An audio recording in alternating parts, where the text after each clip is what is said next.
TGT arts का जो हमने स्टार्ट किया था पार्ट 2 हम आज डिस्कस करने वाले हैं, है ना।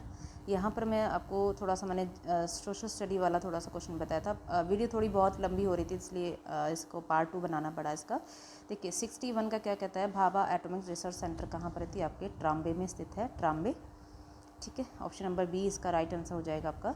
अगला क्या कहता है, संविधान के अनुसार भारत एक क्या है, तो भारत एक क्या है, यूनियन ऑफ स्टेट है आपका। ठीक है, कभी भी फेडरल मत लगाना क्योंकि फेडरल नहीं होता। यूनियन क्या होता है, जिसमें कोई देश शामिल तो हो जाता है लेकिन उसे बाहर वो नहीं जा पाता है। फेडरल वो होता है जिसमें हम क्या करते हैं, मतलब उसमें शामिल भी हो सकते हैं और उससे बाहर भी हम जा सकते हैं। हमारा जो है भारत वो कैसा है, यूनियन ऑफ स्टेट है। अगला देखो क्या है, संशोधन का जो प्रावधान है वो कहाँ किया गया है, तो आपका संशोधन का प्रावधान आर्टिकल 368 में यहाँ पर किया गया। ऑप्शन नंबर ए इसका राइट आंसर हो जाएगा। अगला क्या कहता है, वेदों की ओर लौटो का आह्वान किसने किया था, तो आपका दयानंद सरस्वती ने किया था, वेदों की ओर लौटो। नेक्स्ट क्वेश्चन क्या कहता है यहाँ पर 65, देखिए साम्राज्यवाद का क्या अर्थ होता है। साम्राज्यवाद का क्या अर्थ होता है बच्चे, तो याद रखिएगा साम्राज्यवाद का मतलब विस्तारण भी होता है, शोषण भी होता है और उपनिवेशवाद भी होता है। यानी कि यहाँ पर ऑप्शन नंबर डी आपका बिल्कुल सही आंसर हो जाएगा। भारत में नागरिकता का अंत किया जा सकता है, तो इनमें से कोई नहीं, क्योंकि इन सब के दौरान हम नागरिकता का अंत नहीं कर सकते हैं। अगला क्वेश्चन देखो, जीडीपी में पी का मतलब क्या है, तो पी का मतलब होता है प्रोडक्ट, है ना। ठीक है, प्रोडक्ट होता है यहाँ पर। अगर अगला क्वेश्चन है, ब्लैक पैगोडा कहाँ पर स्थित होती है, आपका कोणार्क में स्थित है। नेक्स्ट क्वेश्चन क्या कहता है यहाँ पर, भगवान बुद्ध की मृत्यु कहाँ हुई थी, तो भगवान बुद्ध की मृत्यु जो हुई थी वो आपकी कहाँ हुई थी, कुशीनगर में। कुशीनगर, बी ऑप्शन इसका बिल्कुल सही आंसर हो जाएगा। अगला क्वेश्चन देखो, भारत में स्वर्ण सिक्के जारी करने वाले प्रथम राजा कौन थे, तो इंडो ग्रीक उनको कहा जाता है। इंडो ग्रीक ने ही सबसे पहले भारत में सोने के सिक्के जारी किए थे। भारत का वर्ड्समैन हम किसे कहते हैं, तो सलीम अली को भारत का वर्ड्समैन कहा जाता है। अगला क्वेश्चन देखो क्या कहता है, भारत का सबसे शीत मरुस्थल किसे कहा जाता है, तो अंटार्कटिका को यहाँ पर कहा जाता है। 72 का सी ऑप्शन यहाँ पर राइट आंसर हो जाएगा। अगला क्वेश्चन देखिए क्या कहता है 73, जिम कार्बन नेशनल पार्क जो शुरू हुआ था 1963 में, सबसे पुराना नेशनल पार्क ये माना जाता था। किस प्रोजेक्ट को लेकर ये स्टार्ट हुआ था, तो ये आपका प्रोजेक्ट बाघ को लेकर ये शुरू हुआ था। ऑप्शन नंबर ए इसका बिल्कुल सही आंसर हो जाएगा। झीलों का शहर हम किसे कहते हैं, तो झीलों का शहर कहा जाता है उदयपुर को। अगला क्वेश्चन देखिए, उस प्रथम व्यक्ति का नाम बताइए जिसने दूरबीन का उपयोग करके आकाशीय पिंडों का अध्ययन किया था, उसे हम क्या कहते हैं, उनका नाम था गैलीलियो। ऑप्शन नंबर 20 का सही आंसर हो जाएगा, गैलीलियो ने ये कहा था। तारीख ए हिंद पुस्तक के लेखक कौन है, तो तारीख ए हिंद पुस्तक के लेखक थे आपके कौन, अल बरूनी। अल बरूनी 76 का आपका ए ऑप्शन बिल्कुल सही यहाँ पर रहने वाला है। अगला क्वेश्चन देखिए क्या कहता है 77, कविता पृथ्वीराज रासो किसके द्वारा लिखी गई है। बहुत इंपॉर्टेंट ये कविता है। ये पृथ्वीराज रासो जो थी वो किसके द्वारा लिखी गई थी, चंद बरदाई के द्वारा यहाँ पर ये लिखी गई थी। चंद बरदाई पृथ्वीराज के ही मित्र हुआ करते थे। 77 का ऑप्शन नंबर बी। 78 देखो, सूरदास ने किस भाषा में कृष्ण की प्रशंसा में कविताएं लिखी है, तो सूरदास ने किस भाषा का प्रयोग किया था बच्चों, उन्होंने ब्रज भाषा का प्रयोग किया गया था। मध्यकाल में ये आपका भक्ति काल के अंदर आपका कौन रहे हैं, सूरदास जी रहे हैं। नर्मदा नदी का उद्गम स्थल कौन सा है, तो नर्मदा का उद्गम स्थल किसे माना जाता है, तो यानी अमरकंटक से नर्मदा नदी का उद्गम होता है। क्वेश्चन नंबर 80 देखिए क्या कहता है, किस राज्य में सिमलीपाल बायो रिजर्व स्थित है। सिमलीपाल बायो रिजर्व आपका कहाँ पर स्थित है, तो आपका उड़ीसा में स्थित है। अगला क्वेश्चन देखिए, भारत में मानसून की शुरुआत होती है, भारत में मानसून की शुरुआत होती है जून से, यानी कि ऑप्शन नंबर बी इसका बिल्कुल सही आंसर हो जाएगा। अगला क्वेश्चन देखिए क्या कहता है 82 का, कि कौन सा एक सिंथेटिक रेशा है, यानी कि कृत्रिम रेशा यहाँ पर पूछा गया है। तो यहाँ पर ऊन है, कपास है, नाइलॉन है या सिल्क है, तो 82 का आपका राइट आंसर हो जाएगा यहाँ पर नाइलॉन। नाइलॉन को हम क्या कहते हैं, सिंथेटिक रेशा के नाम से जानते हैं। अगला देखो क्या कहता है, माइक्रोवेव में प्रयोग होने वाले कंटेनर किस प्लास्टिक से बने होते हैं। जो माइक्रोवेव में हम प्रयोग करते हैं बर्तन, उनको वो किस प्लास्टिक के बने होते हैं, तो वो होता है आपके PET के बने होते हैं। अगला क्वेश्चन देखिए 84 क्या कहता है, बैरोमीटर द्वारा क्या मापा जाता है। बैरोमीटर के द्वारा बच्चे आपका इनमें से कोई नहीं आएगा। अगला क्वेश्चन देखो, ध्वनि तरंगों का संचरण कौन सा होता है, तो ध्वनि तरंगों का संचरण कहाँ से होता है, ठोस से होता है, तरल से होता है, गैस से होता है। तो यहाँ पर 85 का अगर हम देखें तो यहाँ पर उपरोक्त सभी में से ध्वनि तरंगों का संचरण हो सकता है। अगला क्वेश्चन देखिए 86 क्या कहता है, इन एंडोक्राइन ग्रंथि में मौजूद रसायन क्या कहलाता है। जो आपकी एंडोक्राइन ग्लैंड होती है उसमें जो रसायन होता है वो कौन सा माना जाता है, तो यहाँ पर याद रखिएगा आपका 86 का आपका हो जाएगा हार्मोन। ठीक है, उसमें आपका क्या पाया जाता है, आपका हार्मोन यहाँ पर रहता है। अगला क्वेश्चन देखिए 87 क्या कहलाता है, शिमला भारत की ग्रीष्मकालीन राजधानी कब बनी थी। 1854 में बनी थी, 1864 में बनी थी, या फिर 1874 में बनी थी, या फिर 1884 में बनी थी। तो यानी 87 का आपका यहाँ बन जाएगा 1864 में शिमला भारत की ग्रीष्मकालीन राजधानी बन के आई थी। अगला क्वेश्चन देखिए, 1948 में ओलंपिक में विजेता भारतीय हॉकी टीम का कैप्टन कौन था? तो यहाँ पर 88 का ऑप्शन नंबर बी आपका बिल्कुल सही हो जाएगा, किशन लाल यहाँ पर आपके सही कैप्टन रहने वाले थे। ठीक है, अगला क्वेश्चन देखिए क्या थे। 89, आंध्र प्रदेश की नई राजधानी कौन सी है? तो आंध्र प्रदेश की पहले हैदराबाद हुआ करती थी, अब कौन सी होगी इसकी? तो अमरावती है ना। 89 का बी ऑप्शन सही हो जाएगा, क्योंकि आंध्र प्रदेश से आपका एक स्टेट बनाया गया, कौन सा? तेलंगाना, 2014 में, है ना। तो यानी तेलंगाना की राजधानी अब क्या होगी? हैदराबाद, और आंध्र प्रदेश की बनाएगी कौन सी? अमरावती। अगला देखो क्या कहता है, 45वां G7 सम्मेलन 2019 का आयोजन किस देश में हुआ था? 2021 में क्वेश्चन देखो, 2019 का करंट अफेयर यहाँ पर डाल रहा है, तो यानी कि 90 का आपका हो जाएगा फ्रांस, यानी कि फ्रांस में आपका ये आयोजन किया गया था। अगला क्वेश्चन देखिए क्या कहता है, एक स्थलीय भाग जो तीनों ओर से समुद्र से घिरा होता है उसे हम क्या कहते हैं? उसे हम प्रायद्वीप कहते हैं, तट कहते हैं, या द्वीप कहते हैं। तीनों ओर से जो आपका किससे घिरा होता है? समुद्र से घिरा होता है, उसे हम क्या कहते हैं बच्चों? उसे हम प्रायद्वीप का नाम देते हैं, उसे हम प्रायद्वीप कहते हैं। ठीक है, ये अगला देखो, क्षुद्र ग्रह किन कक्षाओं के बीच पाए जाते हैं? क्षुद्र ग्रह आपके कहाँ पाए जाते हैं? मंगल और बृहस्पति के बीच में पाए जाते हैं। नेक्स्ट क्वेश्चन देखो क्या कहता है, उत्तरी अमेरिका और दक्षिण अमेरिका से कैसे जुड़ा हुआ है? किसके माध्यम से जुड़ा हुआ है? तो याद रखिएगा ये आपका स्थल संधि के द्वारा ये जुड़ा हुआ है ना, स्थल संधि, यानी आपस में स्थान मिले हुए हैं यहाँ पर।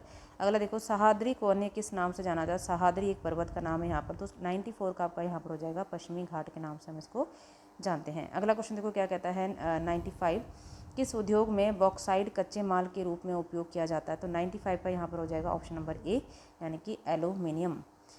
कौन सा राजा वीणा बजाता था? समुद्रगुप्त था, हर्ष था, या अशोक था? तो यहाँ पर राइट आंसर हो जाएगा आपका समुद्रगुप्त। वीणा बजाते हुए इनके सिक्के पाए गए हैं। अगला देखो, मुसलीपट्टनम का किला बनाया गया था, किसने बनाया था मुसलीपट्टनम का किला? ये बनाया था आपका डच के द्वारा। नेक्स्ट क्वेश्चन क्या कहता है, 98, किसने अटलांटिक पार करके पश्चिम की तरफ से भारत में पहुँचने का रास्ता चुना था? तो वो थे आपके कौन? 98 का आपका कोलंबस। ठीक है, अगला क्वेश्चन देखो क्या कह रहा है, 99, क्षेत्रफल के आधार पर भारत का विश्व में कौन सा स्थान है? बहुत ही बेसिक क्वेश्चन यहाँ पर रखा गया है, तो यहाँ पर 7वां स्थान यहाँ पर माना जाता है। अस्पृश्यता यानी कि अनटचेबिलिटी की बात कर रहा है, तो किसके अंतर्गत आता है? 15 में आता है, आर्टिकल 16 में आता है, आर्टिकल 17 में आता है, आर्टिकल 18 में आता है। आर्टिकल बहुत इंपॉर्टेंट यहाँ पर है, तो आर्टिकल 17 में, यानी कि 17 में खतरा है, ऐसे याद रख सकते हैं आप लोग, अस्पृश्यता का अंत।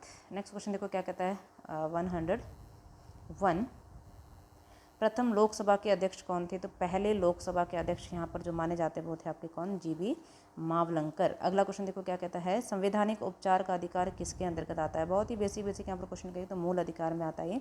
आर्टिकल 32 के अंदर ये रखा गया है, संवैधानिक उपचारों का अधिकार। अगला क्वेश्चन देखो क्या कह रहा है, भारत के सर्वोच्च न्यायालय की स्थापना कब की गई थी? भारत में जो सर्वोच्च न्यायालय बना था वो कब स्थापित हुआ था? तो 26 जनवरी 1950 को। अगला क्वेश्चन देखो क्या कह रहा है, सरकारी आयोग किससे संबंधित था? जो सरकारी आयोग आया था वो था आपका केंद्र राज्य संबंध से इसका संबंध माना जाता है। राज्यसभा का कार्यकाल कितना होता है? बहुत ही इंपॉर्टेंट यहाँ पर क्वेश्चन पूछा गया कि राज्यसभा का कार्यकाल कितना होता है। यानी राज्यसभा का कार्यकाल अगर ध्यान से देखा जाए तो यह स्थायी रूप होता है इसका। राज्यसभा का कोई भी कार्यकाल यहाँ नहीं होता है, क्योंकि राज्यसभा के सदस्य का कार्यकाल यहाँ पर 6 वर्ष होता है। तो याद रखिएगा, अगर राज्यसभा के सदस्य का यहाँ पर कार्यकाल पूछेगा तब आप यहाँ पर 6 वर्ष लगा सकते हैं, अदरवाइज तो आपको यह परमानेंट बॉडी होती है, यानी कि इसकी परमानेंसी होती है, राज्यसभा कभी भी भंग नहीं होता है। अगला क्वेश्चन देखो क्या कह रहा है, 106, दलाल स्ट्रीट कहाँ पर स्थित है? दलाल स्ट्रीट आपकी कहाँ पर स्थित है बच्चे? तो ये मुंबई में स्थित है। दलाल स्ट्रीट आपकी कहाँ पर आ जाएगी? मुंबई में। ऑप्शन नंबर डी, 106 का आपका ऑप्शन नंबर यहाँ पर डी आंसर रहने वाला है। पंचायती राज डैश प्रणाली है, कैसी है? तो त्रिस्तरीय आपकी प्रणाली मानी जाती है। अगला क्वेश्चन देखो क्या कहता है कि 1969 में कितने बैंक राष्ट्रीयकृत हुए थे? 1969 में कितने बैंकों का राष्ट्रीयकरण किया गया था? तो यहाँ पर आएगा 14 बैंकों का, है ना, 14। अगला देखो, अंतर्राष्ट्रीय महिला दिवस कब मनाया जाता था? तो सबको मालूम भी होगा, दिवस से भी एक क्वेश्चन जरूर रखा जाता है यहाँ पर, तो 8 मार्च को यह मनाया जाता है। नेक्स्ट क्वेश्चन देखो क्या कहता है, 110, सबसे पुराना वेद कौन सा है? तो सबसे पुराना आपका ऋग्वेद है। अगला देखिए क्या कहता है, ईस्ट इंडिया कंपनी ने भारत में किस स्थान पर अपनी पहली फैक्ट्री स्थापित की थी? तो पहली फैक्ट्री जिन्होंने बनाई थी, 111 का आपका राइट आंसर हो जाएगा यहाँ पर ऑप्शन नंबर सी, सूरत में बनाई थी। आर्य समाज की स्थापना किसने की थी? तो आर्य समाज की स्थापना की थी दयानंद सरस्वती ने। ऑप्शन नंबर सी यहाँ पर राइट आंसर होने वाला है 112 का। अब देखो अगला क्वेश्चन क्या कहता है यहाँ पर, 113, अमीर खुसरो को सामान्य किस वाद्य यंत्र के लिए जाना जाता है? तो यानी वो क्या बजाते थे, कौन? अमीर खुसरो। तो अमीर खुसरो के लिए माना जाता है सितार वादक उनको माना जाता है। तो यानी यहाँ पर आपका ऑप्शन नंबर सी यहाँ पर राइट आंसर रहने वाला है। अगला देखो, विश्व में सबसे कम वर्षा किस मरुस्थल में दर्ज की गई थी? यानी कि सबसे कम जो बारिश होती है वो आती है आपकी अटाकामा मरुस्थल में सबसे कम बारिश यहाँ पर देखने को मिलती है। आगे देखिए, ज़मीन से ऊपर ओजोन परत की लगभग कितनी ऊंचाई मानी जाती है? तो ज़मीन से ऊपर लगभग ये 40 से 60 किलोमीटर तक ये फैली हुई है। अगला देखो, मैरिनो प्रजाति है। मैरिनो किसकी एक प्रजाति है? आपका भेड़ की एक प्रजाति मानी जाती है। कौन सी? मैरिनो। अगला क्वेश्चन देखो क्या कहता है, 117, देशांतर रेखाओं की कुल संख्या कितनी है? देशांतर यानी कि देशांतर रेखाओं की जो कुल संख्या वो आपकी कितनी आ जाएगी? तो ऑप्शन नंबर सी इसकी 360 हो जाएगी देशांतर रेखाएं। ठीक है, ये ऐसे ऐसे इसको क्या बोलते हैं? देशांतर रेखाएं कहते हैं। अगला क्वेश्चन देखो क्या कहता है, सलाल परियोजना किस नदी पर बनी है? तो सलाल परियोजना आपकी चिनाब नदी पर बनाई गई है। A option. कौन सी खरीफ की फसल नहीं है? 119 का आपका सही आंसर हो जाएगा डी, यानी कि गेहूँ आपका रबी की फसल होती है, इसलिए यहाँ पर खरीफ की फसल ये नहीं आएगी। अगला देखो, गंगा नदी डैश से होकर नहीं गुजरती? उत्तर प्रदेश, बिहार, हरियाणा या पश्चिम बंगाल? तो 120 का आपका हो जाएगा हरियाणा से ये होकर नहीं गुजरती। कौन सी आपकी? गंगा रिवर। आपको जनरल अवेयरनेस के यहाँ पर क्वेश्चन रखे गए हैं 30 क्वेश्चंस। देखिए, the child is the father of man, यह प्रसिद्ध पंक्ति किसने लिखी थी? ये पंक्तियाँ लिखी गई थी बच्चे किसके द्वारा? तो आपका विलियम वर्ड्सवर्थ ने ये लिखी थी। The child is the father of man. आगे देखो, स्वतंत्रता आंदोलन में किस क्रांतिकारी की मृत्यु अनिश्चितकालीन भूख हड़ताल से हुई थी? तो यहाँ पर ये बहुत इंपॉर्टेंट क्वेश्चन आता है। जतिन दास की मृत्यु यहाँ पर हो गई थी। गुरु अर्जुन देव सिखों के कौन से नंबर के गुरु थे? गुरु अर्जुन देव। अर्जुन देव की अगर मैं बात करूँ तो 5वें नंबर के गुरु यहाँ पर माने जाते हैं। कौन से यानी कि शरीर के लिए विटामिन डी उत्पन्न कौन करता है? तो यहाँ पर याद रखिएगा क्वेश्चन नंबर 124 का आ जाएगा आपका त्वचा। यानी शरीर के लिए त्वचा जो है आपको विटामिन डी यहाँ पर पैदा करता है। अगला क्वेश्चन देखिए क्या कहता है यहाँ पर 125, विटामिन सी का रासायनिक नाम क्या है? विटामिन सी का रासायनिक नाम हो जाएगा आपका एस्कॉर्बिक एसिड। अगला है, जैन धर्म में कितने तीर्थंकर थे? तो जैन धर्म में आपके 24 तीर्थंकर थे। 126 का आपका सी ऑप्शन बिल्कुल सही आंसर होने वाला है। अगला देखो, फिटेलिटी किससे संबंधित है? जो फिटेलिटी है आपका वो आपका टिकटों के संग्रह से संबंधित है, कलेक्शन ऑफ स्टैम्प्स। कौन सा देश मैग्सेसे अवार्ड प्रदान करता है? तो कौन देता है मैग्सेसे अवार्ड? तो वो देता है आपका फिलीपींस। अगला देखो, नृत्य से पूछा गया, मोहिनी अट्टम कहाँ का प्रसिद्ध नृत्य है? तो ये आपका केरल का माना जाएगा। कौन सा? मोहिनी अट्टम। भारत में अर्जुन अवार्ड की शुरुआत कब हुई थी? तो यहाँ पर 130 का आपका ऑप्शन नंबर 160, यानी कि 1961 में यहाँ पर शुरुआत हुई थी। 1961 में अर्जुन अवार्ड शुरू किए गए थे। 130 का आपका ऑप्शन नंबर डी। अगला क्वेश्चन देखो क्या कहता है 131, लद्दाख के पहले लेफ्टिनेंट गवर्नर किसे बनाया गया था? तो यहाँ पर आ जाएगा आपका R.K. माथुर। अगला क्वेश्चन देखिए, रविंद्रनाथ टैगोर ने किस वर्ष साहित्य में नोबेल पुरस्कार जीता था? तो रविंद्रनाथ टैगोर ने जीता था आपका 1913 के अंदर। संस्कृत भाषा में इस नाम से भी जाने जाती है, संस्कृत भाषा और किस नाम से जानी जाती थी? ये भी आपको 133 का यहाँ पर क्या पूछा है कि संस्कृत को हम और किस नाम से जानते? तो उसको हम देववाणी के नाम से भी जानते हैं। अगला क्वेश्चन देखो क्या कह रहा है कि भाखड़ा बांध किस नदी पर बना है? तो भाखड़ा बांध आपका सतलुज रिवर पर बनाया गया है। नेक्स्ट क्वेश्चन देखिए, केंद्र सरकार द्वारा 2 भूतपूर्व मंत्रालयों जल संसाधन तथा पेय जल एवं स्वास्थ्य मंत्रालय को मिलाकर एक नया मंत्रालय बनाया गया है, उसका क्या नाम रखा गया है? तो उसका नाम रखा गया है जल शक्ति मंत्रालय। ये यहाँ पर आपका सी ऑप्शन सही हो जाएगा। अगला क्वेश्चन देखिए क्या कहता है 136, 2022 में कॉमनवेल्थ खेलों का आयोजन कहाँ किया जाएगा? ये करंट अफेयर का आपका क्वेश्चन है, इसको आप स्किप भी कर सकते हैं, है ना। वैसे यहाँ पर जो आंसर बनने वाला था वो था आपका क्या, बर्मिंघम में। कौन सा दर्रा वैली ऑफ शैडो के नाम से जाना जाता है? वैली ऑफ शैडो के नाम से कौन सा दर्रा जाना जाता है? तो 137 का आपका पिन पार्वती दर्रा, इसको हम वैली ऑफ शैडो के नाम से भी जानते हैं। नेक्स्ट क्वेश्चन देखिए क्या कहता है, चीनी यात्री ह्वेनसांग ने चंद्रताल झील को क्या कहा था? मोस्ट इंपॉर्टेंट क्वेश्चन ये 138 का आ जाएगा आपका लोहित्य सरोवर। बहुत बारी क्वेश्चन रिपीट होता है, लोहित्य सरोवर किसने कहा था? तो याद रखना ये कहा था आपका ह्वेनसांग ने। अगला क्वेश्चन देखिए, कालका शिमला रेल मार्ग यात्रा में कौन सी सुरंग सबसे लंबी है? जब भी हम कालका शिमला रेलवे मार्ग की बात करते हैं तो वहाँ पर जो सबसे लंबी सुरंग है वो कौन सी आपकी, तो वो है आपकी बारोग वाली सुरंग। अगला क्वेश्चन देखो क्या है, लेडी ऑफ केलांग के नाम से कौन जाना जाता है? तो यानी कि ये आपके हिमाचल प्रदेश से कुछ क्वेश्चन यहाँ पर रखे गए, तो यानी कि एक लेडी ऑफ केलांग क्या है, एक ग्लेशियर का नाम है लेडी ऑफ केलांग, तो ये आपका एक ग्लेशियर है। अगला क्वेश्चन देखो, किस देश को हजारों हजार झीलों की भूमि कहा जाता है? तो किस देश को कहा जाता है? तो ये आपका फिनलैंड को कहा जाता है।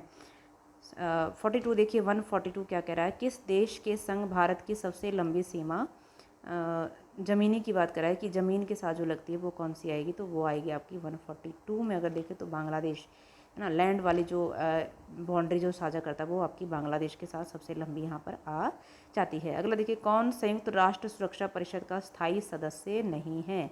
यानी कि यहाँ पर पूछ रहा है कि जो यूएन सिक्योरिटी काउंसिल है उसका जो स्थायी सदस्य नहीं है वो कौन आ जाएगा आपका, भारत इसका स्थायी सदस्य नहीं है। 44 देखिए, कौन सा वंश नौसैनिक शक्ति के लिए प्रसिद्ध है? सातवाहन है, चोल है, चालुक्य है या मौर्य है? तो 144 का बन जाएगा आपका चोल। चोल यहाँ पर किसके लिए फेमस थे बच्चे? तो ये नौसैनिक शक्ति के लिए माने जाते थे। अगला क्वेश्चन देखो क्या कर रहा है, 145, पृथ्वी इन दो ग्रहों के बीच में स्थित है? तो पृथ्वी, बहुत बेसिक क्वेश्चन यहाँ पर रखा गया, शुक्र और मंगल के बीच में पृथ्वी आपकी स्थित है, ऑप्शन नंबर बी। भूमध्य रेखा पर एक दिन की अवधि कितनी होती है? अगर भूमध्य रेखा की बात करें तो वहाँ पर 12 घंटे की अवधि यहाँ पर मानी जाती है। यहाँ पर एक दिन कितना होता है? तो 12 घंटे का एक दिन यहाँ पर माना जाता है। नेक्स्ट क्वेश्चन देखिए क्या कहता है, गायत्री मंत्र में किस देवता या देवी की उपासना की जाती है? तो यहाँ पर याद रखें, गायत्री मंत्र किसके लिए फेमस है बच्चे? तो सूर्य भगवान के लिए फेमस माना जाता है। किस देश की 3 राजधानियाँ हैं? बहुत इंपॉर्टेंट क्वेश्चन माना जाता है, तो ये आपका दक्षिण अमेरिका की 3 राजधानियाँ यहाँ पर मानी जाती है। अगला देखिए, कीर्ति स्तंभ कहाँ पर स्थित है? तो ये आपका चित्तौड़गढ़ में स्थित है। और लास्ट क्वेश्चन है आपका, सोडा वाटर में किस गैस का उपयोग किया जाता है? तो ये आपका कार्बन डाइऑक्साइड का यहाँ पर यूज़ किया जाता है। तो बी ऑप्शन इसका बिल्कुल सही आंसर रहने वाला है। ठीक है, ये हमने कुछ डिस्कस किया यहाँ पर जीएस वाला पार्ट। याद रखिएगा, बहुत ही बेसिक कुछ क्वेश्चन यहाँ पर बहुत बेसिक बनते हैं। तो यानी कि अगर आप देखें तो जनरल कैटेगरी के लिए 90 प्लस यहाँ पर स्कोर करना पड़ता है। तो यानी 90 अगर आपके मार्क्स आ जाते हैं 150 में से, तो आपका ये क्वालिफाई माना जाता है।